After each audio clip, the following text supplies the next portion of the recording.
राधे राधे नमस्कार बंधुरा और एक नतून भिडियोते आपनादेर सकलके स्वागत जानाई। केमन आछेन सबाई? आशा करी सबाई भालो आछेन, सुस्थ आछेन और राधा रानीर कृपाय आमराओ बेश भालो आछि। तो आज के आमरा चले एसेछि बृंदाबने यमुनार तीरे केशिघाटे। तो এই केशिघाटे आमार अनेक दिन थेके इच्छे हच्छिलो यमुना महारानीके दर्शनेर। तो এই যমুনা महारानीके दर्शनेर इच्छे हच्छिलो मने करेई अनेक दिन थेके आसबो आसबो एटाओ भाबछिलाम, आसाओ हयनि। तो आजके हठात् करेई आमरा चले एलाम बृंदाबने यमुनार तीरे यमुना महारानीके दर्शन करते। तो যাই হোক আমরা এখন যমুনার তীরে বসে আছি। তো বৃন্দাবনে এসেই প্রথমে যে ফার্স্ট কাজটা করবে সেটা হচ্ছে চশমা খুলে রাখা। তো আমি বৃন্দাবনে এলেই চশমা আমার ব্যাগে ঢুকিয়ে রাখি, কারণ বৃন্দাবনে প্রচুর বাদরের অত্যাচার। আপনি যদি চশমা পরে আসেন তো এক সেকেন্ডে আপনার চশমা খুলে নিয়ে নেবে। তো আমি বৃন্দাবনে এলে চশমাটা ব্যাগে ঢুকিয়ে রাখি। তো আমি যমুনার তীরে বসে আছি, তো চারপাশে তাকিয়ে দেখলাম কোথাও বাদর আছে কিনা, কারণ কেশিঘাটে কিন্তু প্রচুর বাদরের অত্যাচার। তো তাকিয়ে চারপাশে দেখলাম কোথাও বাদর নেই, তাই ব্যাগ থেকে চশমাটা খুলে আবার পরে নিলাম। তো যাই হোক যমুনার তীরে এসে এত আনন্দ হচ্ছে, কারণ যমুনা পুরো ফুলে ফেপে উঠেছে, এত জল যমুনাতে বেড়েছে। মানে আমাদের বৃন্দাবনে এখন কন্টিনিউ বৃষ্টি হচ্ছে, তো বৃষ্টি হওয়ার কারণে প্রচুর জল হয়েছে যমুনাতে। আর দুটো সিঁড়ির মতো প্রায় বাকি আছে, দুটো সিঁড়ি ভরে গেলেই পুরো যমুনার ঘাট ফুল হয়ে যাবে। তো সানডে ছিল, আমরা সানডেতে এসেছিলাম। তো সানডে থাকার কারণে বৃন্দাবনের কেশিঘাটে প্রচুর ভিড় ভক্তবৃন্দের, কারণ সানডে ছুটির দিন থাকে আর ছুটির দিনে বাইরে থেকে প্রচুর ভক্তবৃন্দরা আসে এই বৃন্দাবন দর্শনে। তো এই বৃন্দাবন দর্শনে কেন আসে জানেন? এই যে সুখ, যে শান্তি, এই সুখ শান্তিটুকু খুঁজতে আসে বৃন্দাবনে। একটা দিন মাত্র ছুটি থাকে, সেটা হচ্ছে সানডে। সেই সানডেতে আমাদের বৃন্দাবনে এত ভিড় হয় বন্ধুরা, তোমরা না দেখলে বুঝতে পারবে না। সেই দিন বৃন্দাবনে এত জ্যাম লাগে, সমস্ত মেন রাস্তা বন্ধ করে দেওয়া হয় এই জ্যামের কারণে। কারণ এই সানডে আর স্যাটারডে এই দুটো দিন মানে প্রচণ্ড ভিড় হয় বৃন্দাবনে। তো যারা তোমরা দেখোনি তারা হয়তো বিশ্বাস করবে না, যারা বৃন্দাবন ধামে থাকে তারা সেটা জানে। তো এই কারণে আজকে প্রচুর ভিড়, সবাই যমুনার তীরে কেশিঘাটে দর্শনে এসেছে।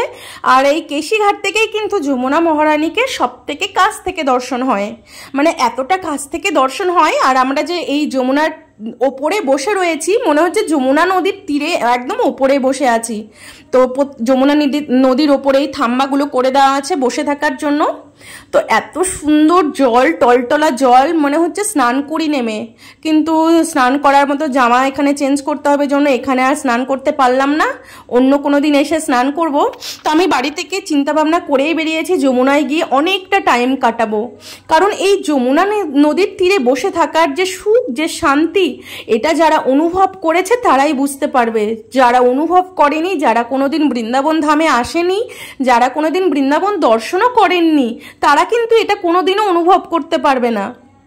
যারা একবার হলেও বৃন্দাবন ধামে এসেছে তারাই বুঝতে পারবে যে বৃন্দাবনের যে কি সুখ, কি শান্তি। যদি জীবনে কোনোদিন একটু হলেও সুখ শান্তি পেতে চান তো আপনাকে অবশ্যই বৃন্দাবন ধামে আসতে হবে। তো এই বৃন্দাবন ধামে আসতে গেলেও কিন্তু রাধারানীর কৃপা চাই। রাধারানীর কৃপা ছাড়া কিন্তু কেউ বৃন্দাবন ধামে আসতে পারবেন না। যার রাধারানীতে অগাধ বিশ্বাস, অগাধ শ্রদ্ধা, তিনি একমাত্র এই বৃন্দাবন ধামে আসতে পারবেন। তো যাই হোক আমরা বৃন্দাবন ধামে এসে বসে রয়েছি যমুনার ওপরে, আর যমুনা নদীকে দর্শন করছি আর যমুনা নদীর আনন্দ উপভোগ করছি। তো অনেক নৌকা চলছে যমুনাতে, যাদের যমুনার মধ্যে দিয়ে ঘোরার ইচ্ছে তারা নৌকায় করে যমুনা, পুরো যমুনা ঘুরে ঘুরে দর্শন করছে। তো আমরা বসে বসে সেই আনন্দগুলো নিচ্ছি। তো এই যমুনার তীরেই আমাদের ভগবান শ্রীকৃষ্ণ অনেক রকম লীলা করেছেন।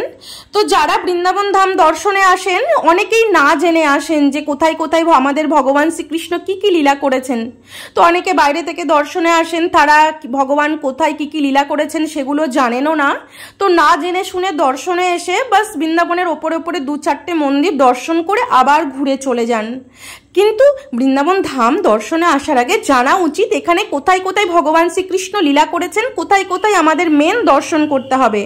তো এই কেশিঘাট কিন্তু বৃন্দাবনের একটা ফেমাস দর্শনের স্থান, খুব সুন্দর স্থান। এখানে ভগবান শ্রীকৃষ্ণ অনেক লীলা করেছেন। তো এখন বর্ষাকাল, তো বর্ষাকাল বলতে বর্ষাকাল চলে গেছে, কিন্তু আমাদের বৃন্দাবনে কন্টিনিউ বৃষ্টি হচ্ছে। তো বৃষ্টি হওয়ার কারণে জলটা এত বেড়ে গেছে। তো যখন গ্রীষ্মকাল থাকে তখন যমুনা নদীতে কিন্তু পুরো চর পড়ে যায়। আর এই যমুনা নদীর তীরেই কিন্তু ভগবান শ্রীকৃষ্ণ অনেক রকম লীলা করে গেছেন। এখানেই ৩০ কোটি গোপীর সঙ্গে ভগবান শ্রীকৃষ্ণ রাস করেছেন, এই যমুনা নদীতেই জলকেলি লীলা করেছেন সখাদের সাথে। তো এই ঘাটের নাম হচ্ছে কেশিঘাট কেন হলো? তো এই কেশিঘাটে ভগবান শ্রীকৃষ্ণ নিজেও এখানে স্নান করতেন, এই কেশিঘাটে অনেক লীলা করে গেছেন। তো এই কেশিঘাটের নাম এই জন্যই হলো, এই ঘাটে কংস ভগবান শ্রীকৃষ্ণকে মারার জন্য কেশি নামক দৈত্যকে পাঠিয়েছিলেন। তো সেই কেশি নামক দৈত্য ঘোড়ার রূপ ধরে এসেছিলেন, তখন এসে ভগবান শ্রীকৃষ্ণের সাথে এখানে যুদ্ধ হয়। আর সেই কেশি নামক দৈত্য ঘোড়ার রূপ ধরে এসেছিলেন, তো তখন যুদ্ধ করার পর সেই ঘোড়ার পা তুলে ভগবান শ্রীকৃষ্ণ আছাড় দিয়েছিলেন। তখন আছাড় দেওয়ার পর সেই কেশি নামক দৈত্য এখানেই প্রাপ্তি হয়ে যায়, দেহ ত্যাগ করেন। তখন ভগবান শ্রীকৃষ্ণ কেশি নামক দৈত্যকে মারার পর এই ঘাটেই স্নান করেছিলেন, তাই এই ঘাটের নাম হয়েছে কেশিঘাট। তো এই কেশিঘাট কিন্তু বৃন্দাবনের খুব ফেমাস একটা দর্শনের স্থান। আপনারা যদি কেউ বৃন্দাবন ধাম দর্শনে আসেন তো এই কেশিঘাট অবশ্যই দর্শন করবেন, আর এই কেশিঘাটে অবশ্যই স্নান করবেন। আমাদের ভগবান শ্রীকৃষ্ণ কিন্তু সারা দিন এই যমুনার ঘাটে দুপুরবেলায় জলকেলি লীলা করেছেন, এখানেই স্নান করেছেন। তো আপনারাও বৃন্দাবন ধামে এলে অবশ্যই কেশিঘাটে স্নান করবেন যমুনা নদীতে। তো যমুনা নদীতে স্নান করলে আপনি ভক্তির অধিকারী হবেন, আপনি নববিধা ভক্তির অধিকারী হবেন, রাগানুগা ভক্তির অধিকারী হবেন আপনি যমুনাতে স্নান করলে। আপনি যমুনাতে স্নান করার সঙ্গে সঙ্গে আপনার ভক্তিতে অধিকার চলে এলো। তো যাই হোক, আপনারা বাইরে থেকে কেউ এলে অবশ্যই যমুনা নদীতে স্নান করে যাবেন, তাহলে আপনার বৃন্দাবনে আসাটা সার্থক হবে। তো যাই হোক, আমরা বৃন্দাবনে এসে অনেকটা সময় কাটিয়ে গেলাম, খুব আনন্দ হলো, খুব শান্তি পেলাম আমি এই যমুনা মহারানীকে দর্শন করে। তো অনেক দিন থেকে দর্শন হয় না, তো আমাদের রাধাকুণ্ড থেকে বৃন্দাবনের দূরত্ব বেশি নয়, 45 মিনিটসের মতো টাইম লাগে, তো আসাও হয় না। তো হঠাৎ করেই আজকে আমি আর আমার হাজব্যান্ড দুজনে বেরিয়ে পড়েছি যে আজকে বৃন্দাবনে গিয়ে যমুনাতে অনেকটা সময় কাটিয়ে আসবো। এই চিন্তা করেও আমরা বেরিয়ে গেছি, বৃন্দাবনে এসে অনেকটা সময় কাটিয়ে গেলাম, খুব ভালো লাগলো, খুব আনন্দ পেলাম, আবার যেন আসতে পারি, আবার আসবো। তো যাই হোক, আমরা যমুনার মহারানীকে প্রণাম করে যমুনার জল মাথায় নিয়ে আচমন করে যমুনা মহারানীর কাছে প্রার্থনা করে তারপর আমরা এখন বাড়ি ফিরে যাব। তো এখন বিকেল হয়ে গেছে, বিকেল 5টার মতো বাজে, তো বেশি টাইম লাগবে না বাড়ি যেতে।